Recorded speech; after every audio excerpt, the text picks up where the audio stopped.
പുരുഷന്മാരിൽ ഏകദേശം 50% ആൾക്കാരും ഫേസ് ചെയ്യുന്ന മർമ്മപ്രധാന കാര്യം പറയാനാണ് ഞാൻ വന്നിട്ടുള്ളത്. ഞാൻ ഡോക്ടർ ഫാസിൽ മുഹമ്മദ്, കൗൺസിലിംഗ് സൈക്കോളജിസ്റ്റാണ്, chief homeopathy consultant, Olive homeopathy clinic, Keeshery, Malappuram ജില്ല. പക്ഷെ 50% ആണുങ്ങൾ ഇത് സഫർ ചെയ്യുന്നുണ്ടെങ്കിലും 50% പേര് മാത്രമേ ഒരു പ്രോപ്പർ സൊല്യൂഷൻ ഇതിന് തേടാറുള്ളൂ, അല്ലെങ്കിൽ ട്രീറ്റ്മെൻറ്റിന് അവർ പോകാറുള്ളൂ. അത്രയും സീക്രട്ടായ ആൾക്കാർ കൊണ്ടെടുക്കുകയും ഒരുപാട് വിഷമിക്കുകയും ഡിപ്രഷൻ പോലത്തെ അവസ്ഥയിലേക്കൊക്കെ പോകുന്ന ഒരു കണ്ടീഷനാണിത്.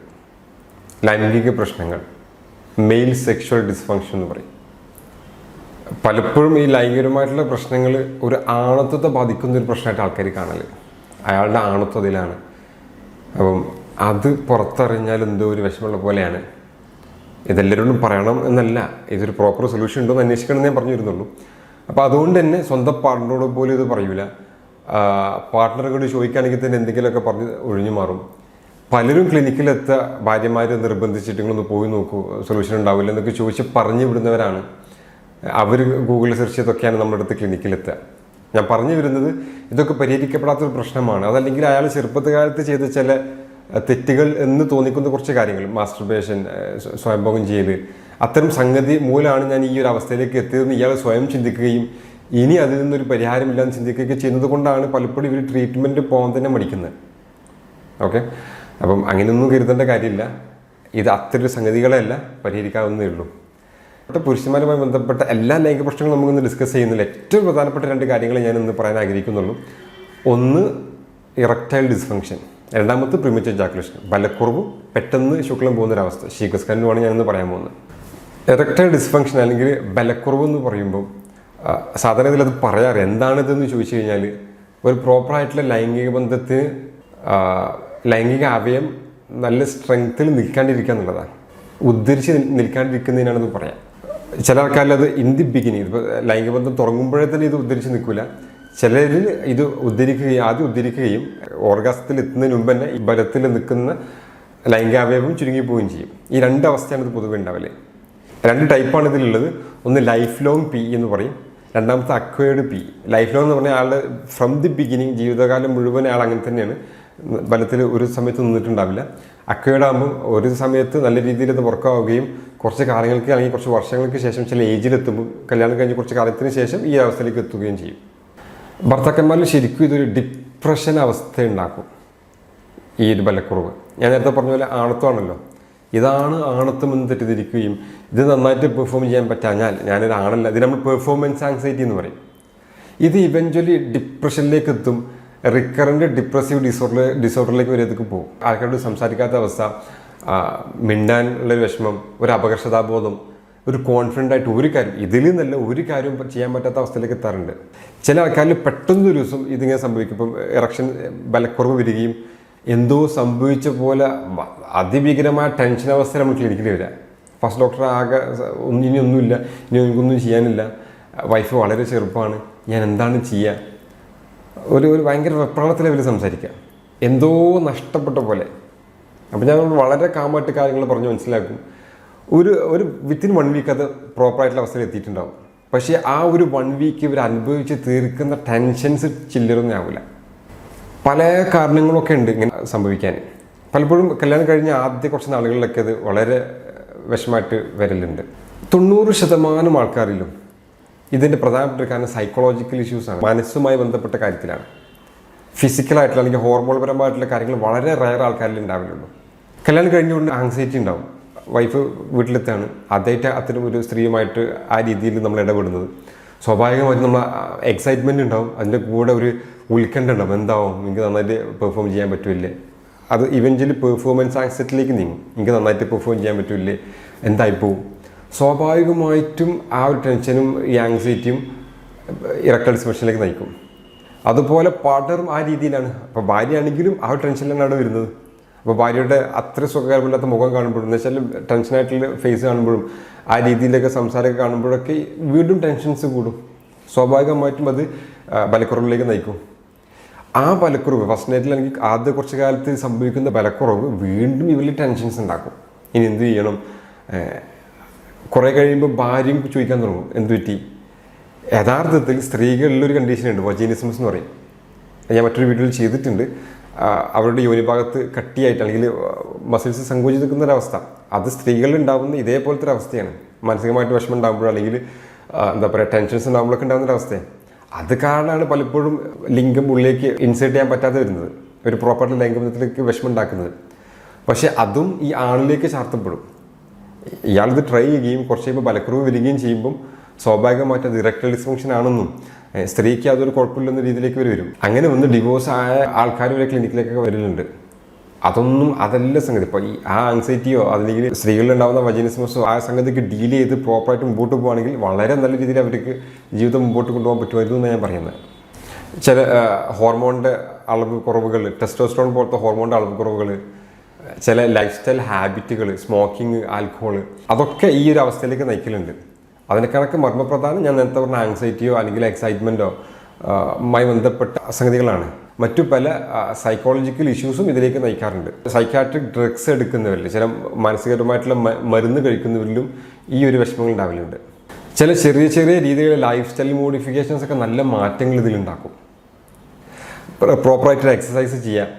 ഞാൻ ആദ്യം പറഞ്ഞു, കല്യാണം കഴിഞ്ഞ് ഉടനെ വരുന്ന ഇത്തരം പ്രശ്നങ്ങൾ നിങ്ങൾ തീർച്ചയായിട്ടും ഒരു കൗൺസിലിങ്ങിന് വിധേയനാവുകയും അല്ലെങ്കിൽ സെക്സ് തെറാപ്പിസ്റ്റിനെ കണ്ടത് പ്രോപ്പറായിട്ടുള്ള ട്രീറ്റ്മെൻറ്റ് എടുക്കണം.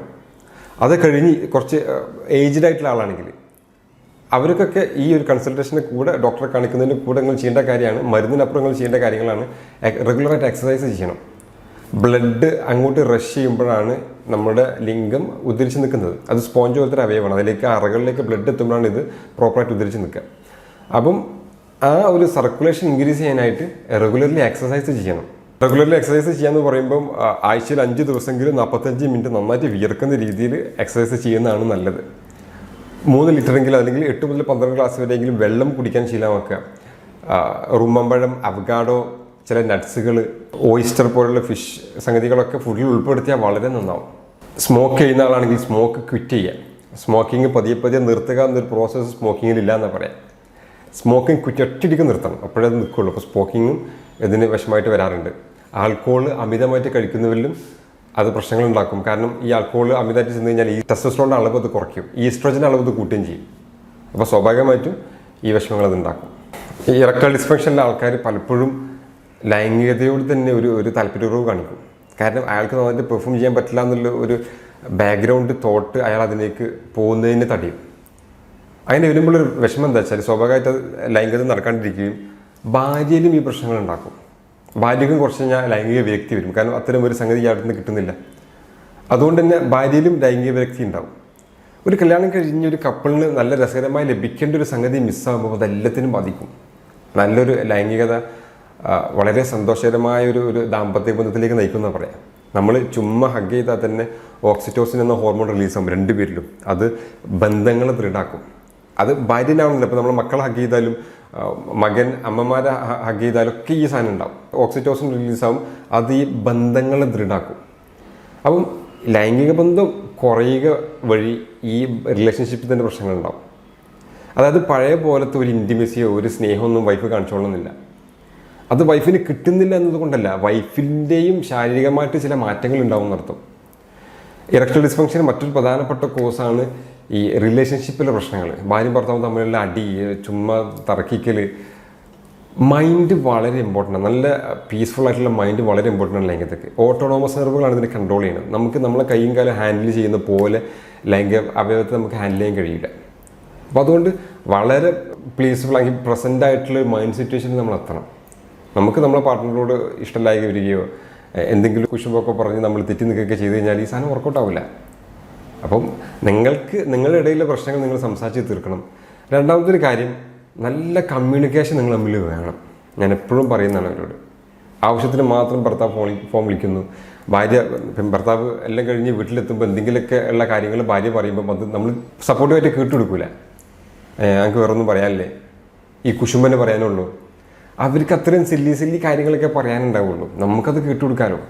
സാധാരണ ഒരു സൈക്കോളജിക്കൽ കാര്യമായിട്ട് പറയാറുണ്ട്, ഒരു സ്ത്രീ 10,000 വാക്കുകളാണ് ആവറേജ് ഒരു ദിവസം സംസാരിക്കേണ്ടത്. എനിക്ക് അങ്ങനെ സംസാരിക്കും.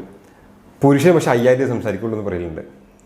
അപ്പം ആണുങ്ങളുടെ കേസിൽ അവരുടെ വർക്കൊക്കെ കഴിഞ്ഞ് ഈ 5,000 എന്നത് 7,000 ഒക്കെ കഴിഞ്ഞിട്ട് അവർ വീട്ടിലെത്തുക. അപ്പോഴേക്കും ഭാര്യയുടെ സംസാരം തുടങ്ങുക.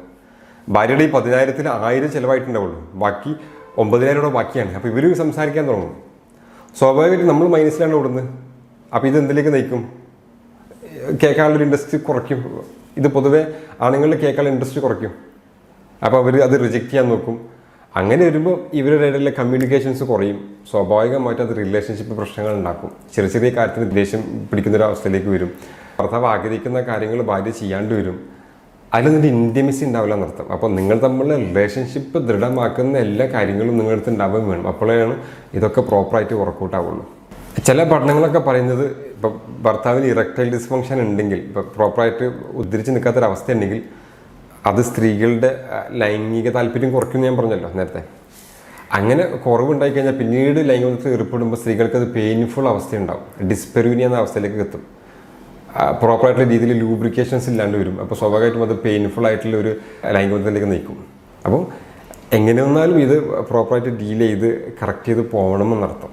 സമയത്ത് ഇത് സംസാരിക്കണം, ഭാര്യയോട് സംസാരിക്കണം. എന്തെങ്കിലും പ്രശ്നമുണ്ടോ, സാറ്റിസ്ഫൈഡ് ആണോ അല്ലേ, എനിക്കെന്തെങ്കിലും പ്രശ്നങ്ങളായിട്ട് ഫീൽ ചെയ്യുന്നുണ്ടോ, ഞാൻ എന്തെങ്കിലും ചെയ്യേണ്ടതുണ്ടോ, അവർക്ക് നല്ല രീതിയിൽ കമ്മ്യൂണിക്കേറ്റ് ചെയ്ത് ആ കമ്മ്യൂണിക്കേഷൻ തന്നെ ഒരുപാട് പ്രശ്നങ്ങൾ കുറയ്ക്കുമെന്നാണ് പറയുന്നത്. ഞാൻ നേരത്തെ പറഞ്ഞത് സൈക്കോളജിക്കലാണ് ഇഷ്യൂ. ഇങ്ങനെ നിങ്ങൾ ഭാര്യയായിട്ട് കമ്മ്യൂണിക്കേറ്റ് ചെയ്യുമ്പോൾ, സംസാരിക്കുമ്പോൾ വളരെ സപ്പോർട്ടീവായിട്ട് അവർ ഇങ്ങോട്ട് സംസാരിച്ചു തുടങ്ങും. നമുക്കൊരു കെയർ തരും, ഒരു സപ്പോർട്ട് തരും. അതൊരു കോൺഫിഡൻസ് ലെവൽ നമുക്ക് കൂട്ടും അല്ലേ? അപ്പം നമുക്കും ഇതിൽ നിന്ന് ഒന്ന് പുറത്തേറാനുള്ള ഒരു അവസരം തരും. ഇനി മാത്രമല്ല, ധൈര്യമായിട്ട് നമുക്ക് ഡോക്ടറെ അടുത്ത് പോകാൻ, കാര്യങ്ങൾ സംസാരിക്കാനുള്ള ഒരു കോൺഫിഡൻസ് തരും. അപ്പം ഇതിൻ്റെ ബേസിക് സംഗതി കമ്മ്യൂണിക്കേഷൻ തന്നെയാണ് എന്നർത്ഥം. പുരുഷന്മാരിൽ കാണുന്ന ഏറ്റവും പ്രധാനപ്പെട്ട അടുത്തൊരു ലൈംഗിക പ്രശ്നമാണ് പ്രിമിറ്റീവ് ഇജാക്കുലേഷൻ, ഷെയ്ഗസ്കലനം എന്ന് പറയും. പെട്ടെന്ന് ഇജാക്കുലേറ്റ് ചെയ്ത് പോവുക. അതിനൊരു ഡെഫിനേഷൻ പറയുകയാണെങ്കിൽ നമുക്ക് കറക്റ്റ് പറയാൻ പറ്റില്ല. ഡെഫിനേഷൻ്റെ ഭയങ്കര രസകരമായ ഡെഫിനേഷൻസാണ്. ICD-10, അതായത് ഈ അസുഖങ്ങൾ ക്ലാസിഫൈ ചെയ്യുന്ന ഒരു സംഗതിയാണ് ICD എന്നൊക്കെ പറയുന്നത്. ICD-10 അതിൽ പറയുന്നത് 15 സെക്കൻഡ് നല്ല രീതിയിൽ പ്രോപ്പറായിട്ട് ലൈംഗിക ബന്ധത്തിൽ ഏർപ്പെടുക. അതിനും താഴെയാണ്, 15 സെക്കൻഡിലും താഴെയാണെങ്കിലാണ് പ്രിമിറ്റീവ് ഇജാക്കുലേഷൻ എന്ന് പറയുന്നത്. വേറൊരു ഡെഫിനേഷനിൽ 1 മിനിറ്റ് പ്രോപ്പറായിട്ട് ഒരാണിന് 1 മിനിറ്റിലധികം പെനിട്രേറ്റഡ് സെക്സ് ചെയ്യുമ്പോഴേക്ക് ശുക്ലം പോകുന്നുണ്ടെങ്കിൽ അതാണ് പ്രിമിറ്റീവ് ഇജാക്കുലേഷൻ എന്ന് പറയുന്നുണ്ട്. ഷെയ്ഗസ്കലനം പെട്ടെന്ന് തീർന്നു പോവുക. ഞാൻ സാധാരണ പറയില്ല, അതല്ല ഇവിടെ പ്രശ്നം. രണ്ടുപേരും സാറ്റിസ്ഫൈഡ് ആണോ അല്ലേ എന്നുള്ളതാണ് പോയിന്റ്. ആ ലൈംഗിക ബന്ധത്തിൽ രണ്ട് പേർക്കും ഓർഗാസത്തിലേക്ക് എത്താൻ പറ്റിയിട്ടുണ്ടോ ഇല്ലേ എന്നുള്ളതാണ്. അത് എത്തിയിട്ടുണ്ട്, ഒരുപാട് സമയം ഒന്നും കിട്ടിയില്ല, നോ പ്രോബ്ലം. പക്ഷേ പുരുഷൻ ലൈംഗിക ബന്ധത്തിൽ ഏർപ്പെടുന്നു, അത് ഭാര്യയുടെ തൃപ്തികരമായ ഒരു അവസ്ഥയിലേക്ക് എത്തുന്നില്ലെങ്കിൽ അത് നമ്മൾ പ്രീമച്ചുവർ ഇജാക്കുലേഷൻ പറയും, ഷെയ്ഗസ്കലനം എന്നൊക്കെ പറയും. ഒരുപാട് സമയം ഇതിൽ സെക്സിൽ ഏർപ്പെടുക, ലൈംഗിക ബന്ധത്തിൽ ഏർപ്പെടുക എന്നതേ അല്ല തീം. ഞാൻ എപ്പോഴും ഇവിടെ വരുന്ന കപ്പിൾസിനോട് പറയും, ഇതൊരു പെർഫോമൻസ് കാഴ്ചവെക്കാനുള്ള ഒരു സംഗതിയല്ല, ഒരു ഗെയിമല്ല. നന്നായിട്ട് പെർഫോം ചെയ്യാൻ പറ്റും, ഒരുപാട് സമയം അതേ അല്ല ഈ സംഗതി. രണ്ടുപേരും ഹാപ്പി ആയിട്ടിരിക്കുക, അറ്റ് ദി എൻഡ് രണ്ടുപേരും ഹാപ്പിയാണ്. അതാണ് ഇതിൽ പോയിന്റ്. ഈ ഹാപ്പി ആവാൻ വേണ്ട ഒരു ഘടകമാണ് ഓർഗാസം. അത് സ്ത്രീക്കും കിട്ടണം, പുരുഷനും കിട്ടണം. പുരുഷന് ഇജാക്കുലേറ്റ് ചെയ്യുമ്പോഴുള്ള ഫീലിങ്സാണ്, സ്ത്രീക്ക് അതിന് പ്രത്യേകിച്ച് ഫീലിങ്സ് ഒന്നുമില്ല. പക്ഷെ അവരോട് ചോദിക്കണം, ഓർഗാസിലേക്ക് എത്താൻ പറ്റില്ലേ, അത് അവരോട് ചോദിക്കണം. ആരും പലപ്പോഴും ഇവിടെ വരുന്ന എൻ്റെ ക്ലിനിക്കിൽ നിന്ന് ആരും ഇത് ചോദിക്കാറില്ല. അവർക്ക് അറിയില്ല അങ്ങനെ ഒരു സംഗതി ഉണ്ടോ. ചോദിച്ചാലല്ലേ അവർക്കത് പറയാൻ പറ്റുള്ളൂ. അങ്ങനെ കിട്ടിയിട്ടില്ലെങ്കിൽ എന്തൊക്കെ ചെയ്യാൻ പറ്റും, അതൊക്കെ ഒത്തിരി കാര്യങ്ങൾ പറയാനുണ്ട്. അതൊക്കെ ഇത്തരം ഒരു സോഷ്യൽ മീഡിയ നമുക്ക് പറയുന്നതിനൊരു പരിധി ഉണ്ടല്ലോ. ഈ പ്രീമച്ചുവർ ഇജാക്കുലേഷനും അതിൻ്റെ കാരണമായിട്ട് വരുന്നത് ഞാൻ നേരത്തെ പറഞ്ഞ കാര്യങ്ങളൊക്കെ തന്നെയാണ്. റിലേഷൻഷിപ്പിലെ പ്രശ്നങ്ങൾ, ഭാര്യയും ഭർത്താവും തമ്മിലുള്ള വിഷമങ്ങൾ അതിലേക്ക് നയിക്കും. ആങ്സൈറ്റി അതിലേക്ക് വിഷമങ്ങൾ ഉണ്ടാക്കും. ആദ്യകാലത്തെ കല്യാണം കഴിഞ്ഞ കപ്പിൾസിലൊക്കെ, ന്യൂലി മാരീഡ് കപ്പിൾസിലൊക്കെ ഈ ആങ്സൈറ്റിയാണ് ഇപ്പോൾ മിക്കവാറും വിഷമങ്ങൾ ഉണ്ടാക്കൽ. പിന്നെ നമുക്ക് ഞാൻ നേരത്തെ കൊണ്ട് കൈയും കാലം ഹാൻഡിൽ ചെയ്യുന്ന പോലെ എത്ര സമയം അങ്ങനെയൊന്നും നമുക്കിതിൽ ഹാൻഡിൽ ചെയ്യാൻ കഴിയില്ല. ഓട്ടോണോമസ് നെർവുകളാണ്. ഒരു പെട്ടെന്ന് ഇജാക്കുലേറ്റ് ചെയ്ത് പോകുന്നു എന്നത് ഒരിക്കലും ഒരു പുരുഷൻ അല്ലെങ്കിൽ ഒരു ഭർത്താവ് മനഃപൂർവ്വം ചെയ്യുന്ന കാര്യമേ അല്ല. ആദ്യം മനസ്സിലാക്കുന്ന ഒരു കാര്യമാണ്. ഒരിക്കലും അവർ മനഃപൂർവ്വം ചെയ്യുന്നതല്ല, അവർക്ക് അത് കൺട്രോൾ കിട്ടാഞ്ഞിട്ടാണ്. അത് മാത്രമല്ല, അത് അവരുടെ ഫിസിക്കൽ സംഗതിയുമായി ബന്ധപ്പെട്ടല്ല, അവരുടെ ആളത്വമായി ബന്ധപ്പെട്ടോ അല്ലെങ്കിൽ അയാളുടെ ബോഡിയിലെ ആരോഗ്യപരമായി ബന്ധപ്പെട്ടോ അല്ല. അത് ആ തെറ്റിദ്ധാരണയൊക്കെ ദയവേത് സ്ത്രീകളും പുരുഷനും മാറ്റണം. പലപ്പോഴും ഇതെന്തോ ഒരു പ്രശ്നമാണ്, എനിക്കതിന് പറ്റുന്നില്ല, എൻ്റെ ആണത്വപരമായിട്ടുള്ള എന്തോ ഒരു സംഗതികളുണ്ട്. പിന്നെ അത്തരം ചിന്തകളാണ് പലപ്പോഴും ഇവരെ ക്ലിനിക്കിലേക്ക് പോകാൻ ഒരു ഹെൽപ്പ് തരാനൊക്കെ പ്രിവെൻറ്റ് ചെയ്യണം. അതിൽ നിന്നൊക്കെ പിന്മാറാനുള്ളൊരു കാരണം ഇതാണ്. അങ്ങനെയൊന്നും നിങ്ങൾ ചിന്തിക്കേണ്ട കാര്യമില്ല. ഒരിക്കലും അത് നിങ്ങൾ മനഃപൂർവ്വം ചെയ്യുന്നതുമല്ല, നിങ്ങളുടെ ഇടയിൽ എന്തോ പോരായ്മയല്ല. പിന്നെ എങ്ങനെ പരിഹരിക്കണം എന്നുള്ളത് നമുക്ക് ഇത്തരം ഒരു സംഗതിയിൽ പറയാൻ കഴിയില്ല. അത് പരിഹരിക്കാനായിട്ട് ഒരു ഡോക്ടറെ കണ്ട് കൺസൾട്ട് ചെയ്ത് റെഡിയാക്കി എടുക്കുക. അതൊക്കെ അതിൻ്റെ പരിഹാരങ്ങളുണ്ട്, മരുന്നുകളുണ്ട്. ഹോമിയോപ്പതിയിലൊക്കെ സൈഡ് എഫക്ട്സ് ഇല്ലാത്ത വളരെ ഈസി ആയിട്ട് ഇത് റെഡിയാക്കാൻ പറ്റുന്ന മെഡിസിൻസ് ഉണ്ട്. ആ മരുന്നിൻ്റെ കൂടെ തന്നെ കൺസൾട്ടേഷൻ വളരെ ഇമ്പോർട്ടൻ്റ് ആണ്. അതാണ് ഞാൻ ആദ്യം എപ്പോഴും കൺസൾട്ടേഷൻ ഊന്നി പറയാൻ കാര്യം, നിങ്ങൾ തൊട്ടടുത്തൊരു ഒരു ക്ലിനിക്കൽ സൈക്കോളജിസ്റ്റിനെയോ അല്ലെങ്കിൽ സെക്സ് തെറാപ്പിസ്റ്റിനെ പോയി കാണണം. അവരുടെ ഒരു കൗൺസിലിംഗ് സെഷനാണ് ഏറ്റവും ഇമ്പോർട്ടൻ്റ് ആയിട്ടുള്ളൊരു ഭാഗം. അതിൽ ഒരുപാട് കാര്യങ്ങൾ നിങ്ങൾക്ക് മനസ്സിലാക്കാൻ പറ്റും. എവിടെയാണ് ഫാൾട്ട് പറ്റിയത്, എന്തൊക്കെ തെറ്റിദ്ധാരണകൾ നിങ്ങൾക്ക് ഉണ്ടായിരുന്നു, അതൊക്കെ തിരുത്താൻ പറ്റും. പിന്നെ സപ്പോർട്ടീവായിട്ട് കുറച്ച് മെഡിസിൻസ്, ചില കേസിലൊക്കെ ചില സപ്ലിമെൻറ്റ്സുകളും ചില മരുന്നുകളൊക്കെ വളരെ എഫക്റ്റീവായിട്ട് ഇതിനെ മാറ്റങ്ങൾ ഉണ്ടാക്കുകയും ചെയ്യും. അമിതവണ്ണം, hyperthyroidism, metabolic disorders, hormonal ഇഷ്യൂസൊക്കെ പ്രീമച്വർ ഇജാക്കുലേഷൻ ഉണ്ടാക്കാറുണ്ട് കേട്ടോ. ചില ആൾക്കാരിൽ ഗിൽറ്റി ഫീലിംഗ്, ഈ ഞാൻ തെറ്റ് ചെയ്തു പോയി, ഞാൻ ചെറുപ്പകാലത്തൊക്കെ ഒരുപാട് മാസ്റ്റർബേറ്റ് ചെയ്തിട്ടുണ്ട്, അങ്ങനെ ആ ഗിൽറ്റി ഫീലിംഗ് ഉണ്ടല്ലോ, ഒരു തെറ്റ് ചെയ്തു എന്നുള്ള ഫീലിങ്സ്, അതും ഇതിലേക്ക് നയിക്കലുണ്ട്. അങ്ങനെയുള്ള ആൾക്കാരുടെ സംഗതി എന്താ വെച്ചാൽ അവർ മിക്ക കേസുകൾ അവർ ട്രീറ്റ്മെൻറ്റ് എടുക്കാറില്ല. ഇപ്പോൾ ചില ആൾക്കാർ നമ്മൾ വാട്സപ്പ് വഴി ചോദിക്കും, ഡോക്ടർ എനിക്ക് ഇങ്ങനെ ഒരു ഇഷ്യൂ ഉണ്ട്, ഞാൻ ചെറുപ്പകാലത്ത് ഇങ്ങനെ ഒരുപാട് ചെയ്തിരുന്നു, അതിൻ്റെ ഫലമായിട്ടാണോ ഇങ്ങനെ, അതുകൊണ്ട് എനിക്ക് ഭയങ്കര ഡിപ്രസ്ഡാണ്, എനിക്കൊന്നും ചെയ്യാൻ കഴിയുന്നില്ല എന്നൊക്കെ അവർ പറയലുണ്ട്. ഒരിക്കലും അതും ഇതുമായിട്ട് കണക്റ്റഡേ അല്ല. നിങ്ങൾ അതിൻ്റെ പേരിൽ ഒരു ട്രീറ്റ്മെൻറ്റ് എടുക്കാണ്ടിരിക്കരുത്. അതൊക്കെ നമുക്ക് വളരെ നല്ല രീതിയിലേക്ക് മാറ്റാൻ പറ്റുന്ന സംഗതിയാണ്.